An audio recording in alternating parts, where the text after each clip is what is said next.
하나님의 사랑이 있는 곳, 사랑과 마음 상담센터에서 보내드리는 이른 아침 햇살 받기 프로그램입니다. 이 시간 나에게 말씀하고 계시는 하나님의 음성을 들을 수 있는 시간이 되시길 바랍니다.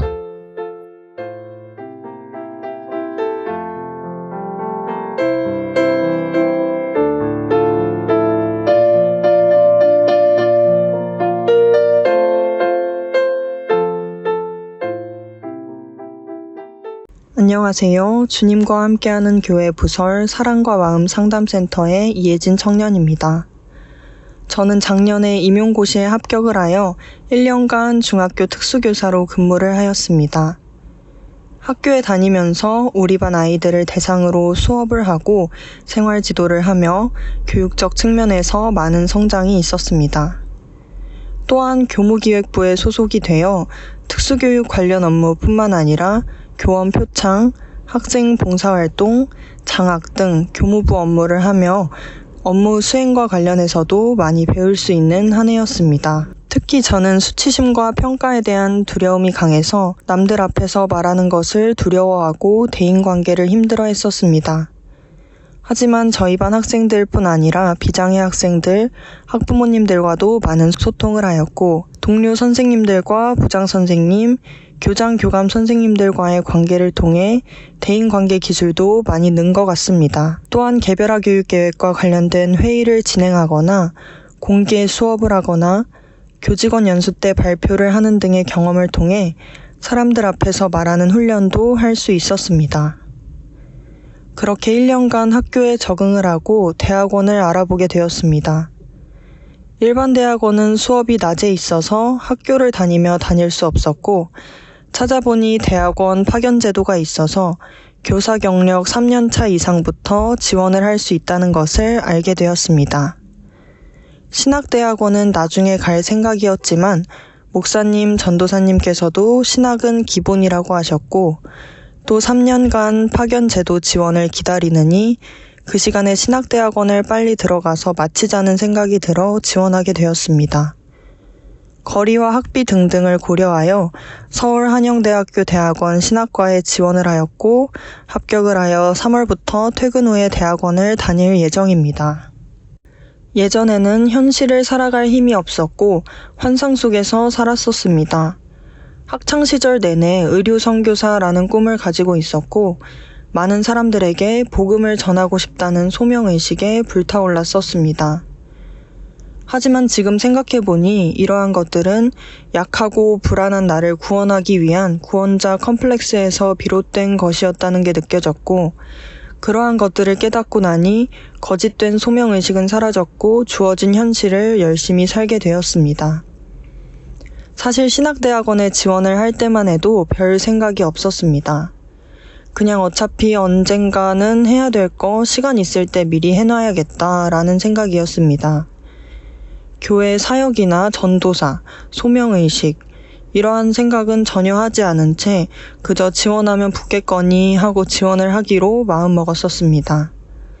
지원 서류를 살펴보니 신앙고백서라는 것이 있었고 A4 용지 1장 정도 분량의 저의 신앙고백을 작성하면 되는 것이었습니다.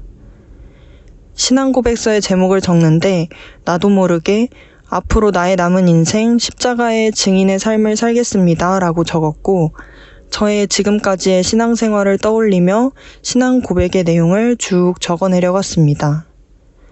며칠 뒤 대학원으로 면접을 보러 갔고 면접관께서 왜 신학대학원에 지원을 했는지 전공이 특수교육이니 혹시 특수사역을 할 것인지 물어보셨습니다.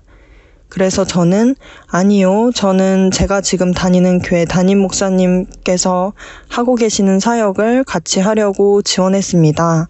라고 대답하였습니다. 며칠 뒤에 합격 문자를 받아 목사님께 목사님 저 합격했어요 라고 말씀드리자 목사님과 목사님 옆에 계시던 민자원 집사님께서 이전도사님 하며 장난을 치셨습니다. 그리고 얼마 후에 목사님께서 주일 2부 예배를 개편하시면서 이번에 들어가는 신대원생 3명이 돌아가면서 청년부 2부 모임을 인도하라고 하셨습니다. 이러한 과정들과 몇몇 사건들을 통해서 예비 전도사가 되었다는 현실감과 소명의식이 조금씩 생겨나고 있는 것 같습니다. 마지막으로 제가 썼던 신앙고백서를 읽어드리고 마치려고 합니다. 앞으로 나의 남은 인생, 십자가의 증인의 삶을 살겠습니다. 저는 모태신앙으로 기독교 신앙을 가지고 있는 어머니와 아버지 밑에서 자랐습니다. 주일 예배는 거의 단 한 번도 빠지지 않았고, 어렸을 때부터 엄마를 따라다니며 수요 예배와 금요 예배를 참석했고, 고난주간 특별 새벽 기도회에도 졸음을 이겨가며 모두 참석하였습니다. 초등학교 4학년 때는 언니 오빠들과 함께 1년 동안 선교훈련을 받고 겨울방학 때 필리핀으로 한 달간 단기 선교를 다녀오기도 했습니다. 중학교 때는 교회 중고등부 부회장으로 부서를 섬겼습니다. 고등학교는 기독교 미션스쿨에 진학하여 야간 자율학습 시간이 끝나고 10시 기도회에 참석하였고, 찬양 동아리에 들어가서 교문 앞에서 학생들이 등교할 때 기타를 치며 함께 찬양하는 시간을 가졌습니다. 또한 고등학교 3학년 수능이 끝나고부터 20살, 21살까지 학교 교목이신 목사님께 일주일에 한 번 제자훈련을 받았고, 목사님께서 알려주신 방법으로 매일 큐티를 하고 친구들과 일주일의 삶을 나누기도 했습니다. 그리고 성탄절 때는 함께 돈을 모아 캔커피를 사서 길거리에서 나눠주며 전도를 하기도 했었습니다. 교회를 열심히 다니고 신앙생활을 성실히 하였고, 행위로 구원받는 것이 아닌 믿음으로 구원받는다는 사실을 믿으며 기복적인 신앙이 아닌 믿음이 성장하는 신앙생활을 하려고 노력하였습니다.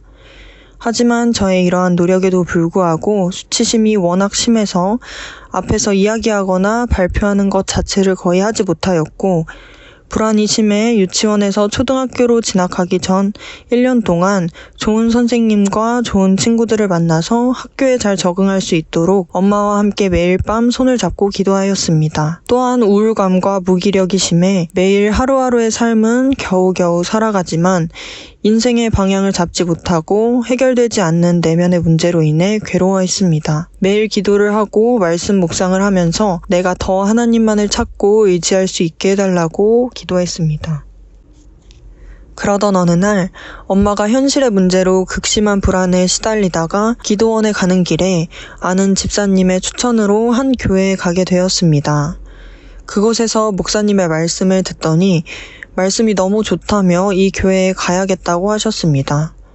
저는 약 한 달간 유튜브를 통해 그 목사님의 설교를 듣게 되었고, 말씀에 대한 갈증이 있던 찰나에 다른 말씀이 아닌 오직 복음만을 전하신다고 생각이 되어 현재 제가 다니고 있는 주님과 함께하는 교회를 옮기게 되었습니다. 제가 처음 교회에 갔을 때 담임 목사님께서는 직접 칠판 앞에 서셔서 제가 가지고 있는 신앙에 대한 궁금증에 대해서 뭐든지 물어보라고 하셨고, 청년 여자애 한 명을 위해서 꽤 긴 시간 동안 신앙적 궁금증에 대해 풀어주셨습니다. 또한 나의 신앙이 진짜인지 가짜인지, 나의 믿음이 진짜인지 가짜인지, 내가 하나님이라고 믿고 있는 신이 참 하나님인지 거짓 하나님인지, 나에게 역사하는 영이 하나님의 영인지 광명의 천사로 가장한 마귀 사탄의 영은 아닌지 철저하게 분별하여 주셨습니다. 그동안 나의 신앙을 되돌아보니 미혹의 영에 철저히 지배를 받아 내 삶이 파멸로 가는지도 모르고 행위로 자기의 의를 쌓으며 당연히 천국에 간다고 착각하고 있었던 안일한 신앙이었습니다. 이러한 죄의 지배로부터, 율법의 저주로부터, 마귀 사탄의 사망 권세로부터 점점 해방되어감에 따라 내 삶을 살아갈 수 있는 힘이 생겨 임용시험을 준비하게 되었고, 그 과정에서 교회 전도사님과 목사님께서 매일매일 말씀과 상담으로 양육해 주셨습니다. 이러한 그리스도의 사랑을 전도사님과 목사님을 통해 경험하였고, 현재 특수교사가 되어 아이들을 사랑으로 섬기고 있습니다. 제가 경험한 그리스도의 사랑과 복음적 깨달음 등을 더 많은 사람들에게 전하고 싶다는 마음이 생겨 신학대학원 과정에 지원하게 되었습니다. 내가 어떠한 일을 하고 어디에 있든지 앞으로 나의 남은 인생 십자가의 증인의 삶을 살겠습니다. 지금까지 저의 신앙 고백서의 내용이었습니다. 저의 요즘의 이야기와 신앙 고백의 내용을 들어주셔서 감사합니다. 제 이야기를 들으시고 여러분의 과거 신앙생활을 한번 되돌아보는 시간을 가지셨으면 좋겠습니다. 행복한 하루 되세요. 감사합니다.